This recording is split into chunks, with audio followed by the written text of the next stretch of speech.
মাহে রমাদান রহমত, মাগফিরাত, নাজাতের বার্তা নিয়ে আমাদের মাঝে আগমন করেছিল। দেখতে দেখতে মাহে রমাদান আমাদের মাঝখান থেকে বিদায় নিয়ে চলে যাচ্ছে। মাহে রমাদান প্রত্যেক বছর আমাদের মাঝে আগমন করে আবার বিদায় নিয়ে চলে যায়। এই মাহে রমাদানের সিয়াম আমাদের মাঝখান থেকে বিদায় নিয়ে চলে যায়। কী শিক্ষা আমরা এখান থেকে গ্রহণ করছি সেটা আগে বুঝতে হবে। এই মাহে রমাদানের রোজা আমাদেরকে মৌলিকভাবে 5টি শিক্ষা দিয়ে যাচ্ছে।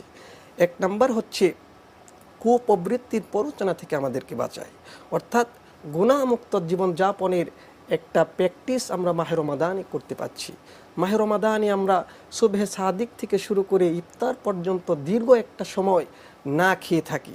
আর এই না খেয়ে থাকা হচ্ছে এটা পেটের রোজা, আর পেটের রোজার মাধ্যমে রোজার পরিপূর্ণতা লাভ করে না।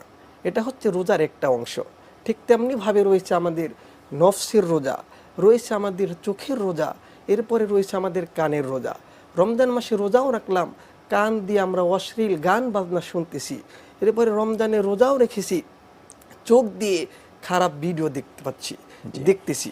এরপরে মাহে রমাদানের রোজাও রাখছি, নফস দিয়ে খারাপ মন্তব্য, খারাপ পরিকল্পনা করতেছি। তাহলে রোজা এটা আমাদের পরিপূর্ণতা লাভ করছে না।